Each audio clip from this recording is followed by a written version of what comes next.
Good morning and welcome to Toronto Police Headquarters. I'm Constable Jennifer Sidhu. Today, Inspector Don Belanger of the Drug Squad will speak on Project Oz, which is a large-scale drug distribution ring operating in the GTA and Windsor area. Inspector? Thank you, Jen.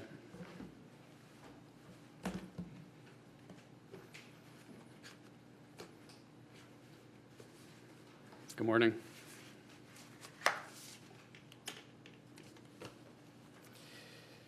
The purpose of today's news conference is to make the public aware of the results of an investigation undertaken by the Toronto Police Service with the assistance of the Windsor Police Service.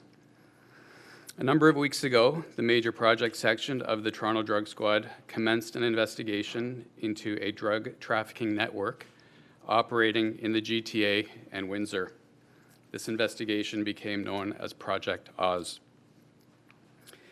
As the investigation unfolded, it became apparent that the individuals we were looking at, in fact, were highly active in distributing large quantities of narcotics into the illicit drug market, both here and in Windsor. On June 27th, members of the Major Project Section, with the assistance of our Clan Lab team, our street-level enforcement teams, and the Windsor Police Service, executed multiple search warrants on addresses and vehicles in Toronto, Brampton, and Windsor. The following individuals have been arrested. And in terms of the proper spellings of the names, there's a written news release that you will receive. Christopher Janice, 30 years of Toronto. Brian Medeiros, 33 years of Toronto. Makumba Malemba, 31 years of Toronto. Minya Lumovic, 36 years of Windsor.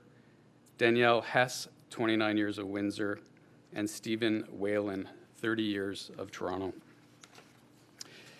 The list of charges against each of these individuals, along with their next court appearances, will be provided to you. I can advise that with the exception of Ms. Malemba, who was released on bail, the arrested parties remain in custody pending their next court appearances. There are 2 males who have yet to be arrested and who are wanted in relation to this investigation. The males are Jaden Jones, 34 years, with a last known address in Coburg. Sebastiano Profetto, 30 years, of Windsor. Downs and Profetto are wanted on both drug and firearm-related charges. With the assistance of their legal counsel, efforts are ongoing to have these males turn themselves in. The quantities of drugs, firearms, and cash in this investigation, much of which you see before you today, are a testament to just how successful this investigation has been. Specifically, our investigators seized 6 handguns, each of which we allege was loaded when located by investigators, 3 overcapacity handgun magazines, including a magazine that would allow a Glock pistol to fire 30 rounds before having to be reloaded. Also seized were 238 rounds of ammunition in various calibers. With regard to seized drugs, 24 kilograms of powder cocaine, more than 2.5 kilograms of fentanyl, 1.5 kilograms of crystal methamphetamine, and quantities of various other controlled substances, including fentanyl patches, crack cocaine, hydromorphine, oxycodone, morphine hydrochloride, and codeine tablets, and I'm talking in the range of approximately 2,000 pills. Our drug experts estimate that this quantity of drugs has the potential to yield as much as $5.4 million once sold at the street level.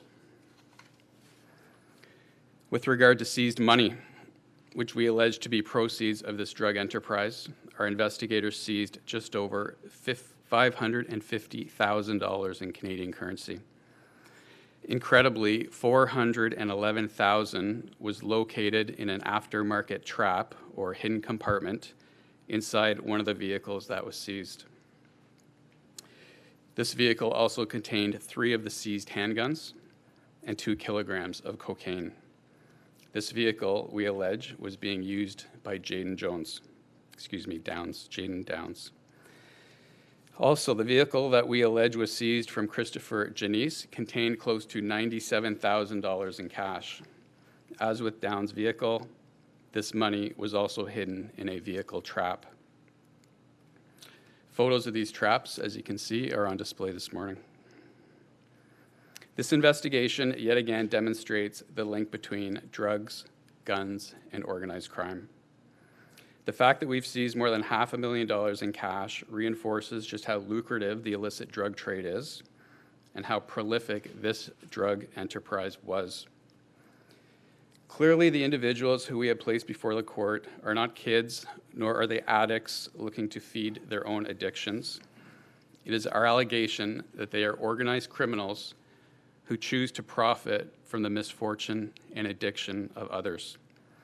The devastation that a narcotics operation of this magnitude has inflicted on individuals, on their families and friends, and on society as a whole is immeasurable.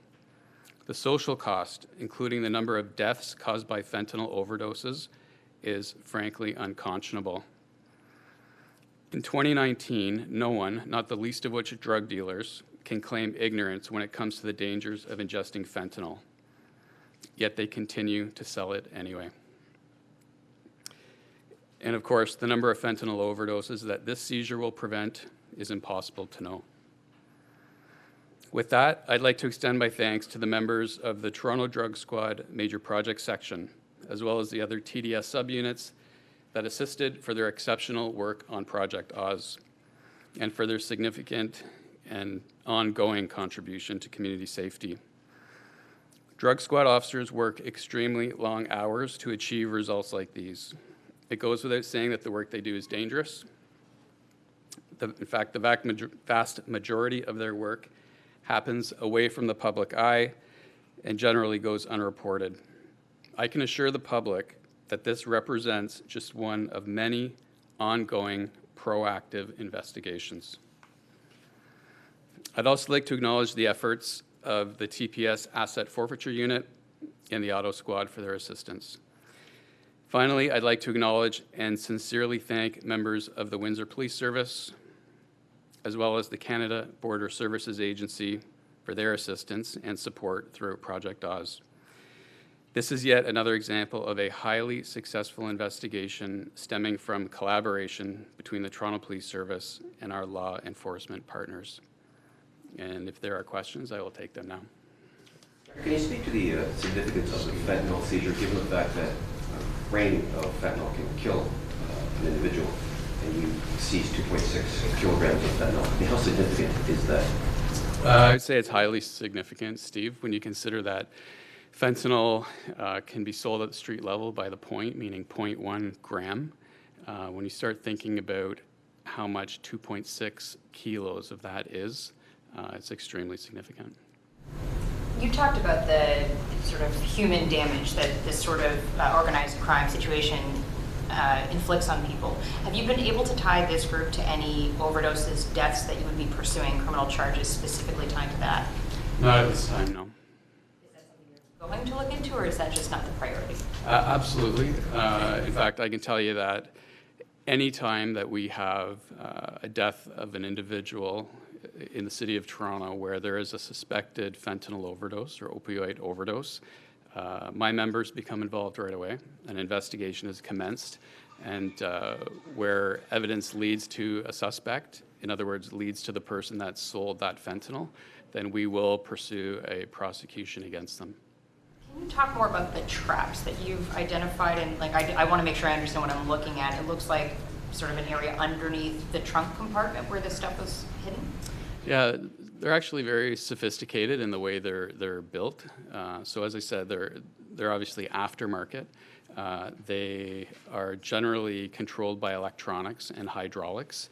If you were to open the hatch on say the GMC Terrain, it would look like any normal hatch, at least to the average person it would.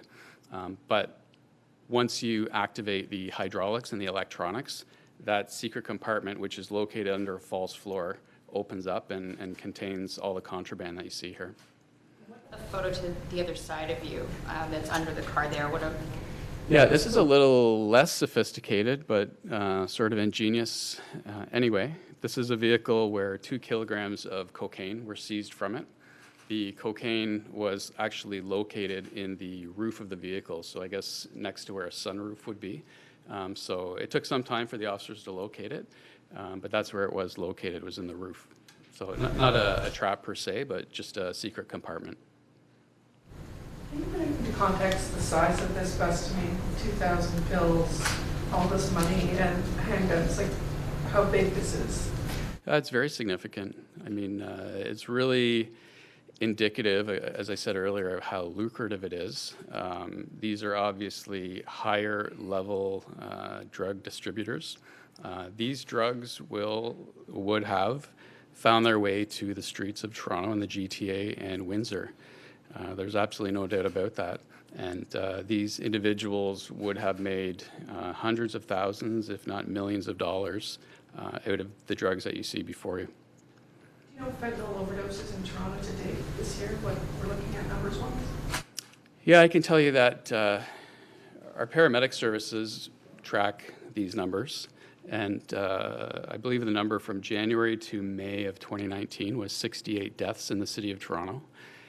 In Canada, Health Canada quotes a number of, I believe, 4,600 people that died in 2018 as a result of fentanyl overdoses. Is that fentanyl taken on its own, or is it more dealers themselves putting that in the product that they're selling to people on the streets? Both. And the real danger is, it's one thing to take fentanyl knowing that it's fentanyl and the user can essentially determine the amount that they choose to take, as dangerous as even that is. But where it becomes extremely dangerous is when you have dealers lacing other controlled substances like cocaine and heroin with fentanyl.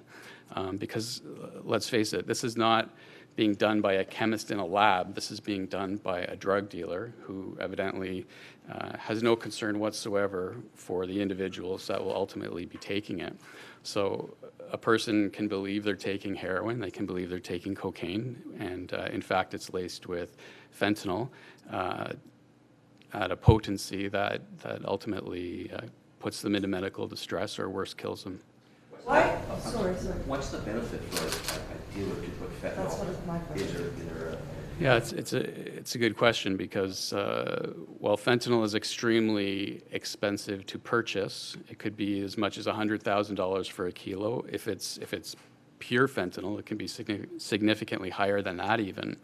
But you can take 0.1 gram of it and add it to cocaine and add it to heroin. And if you consider that it could be cocaine that's been diluted and stepped on many times, that cocaine in itself may be of actually poor quality. But you could add 0.1 grams or maybe 0.2 or 3 grams of fentanyl to that cocaine, and all of a sudden it takes on a much greater potency. And the user thinks that they're getting a great high out of it, but also not appreciating the dangers. So where are these drugs came from? South America, or abroad? Where? So generally speaking, fentanyl, our information is that the fentanyl is being imported from China, Mexico. Those are the two main sources. Any other questions? Okay, thank you.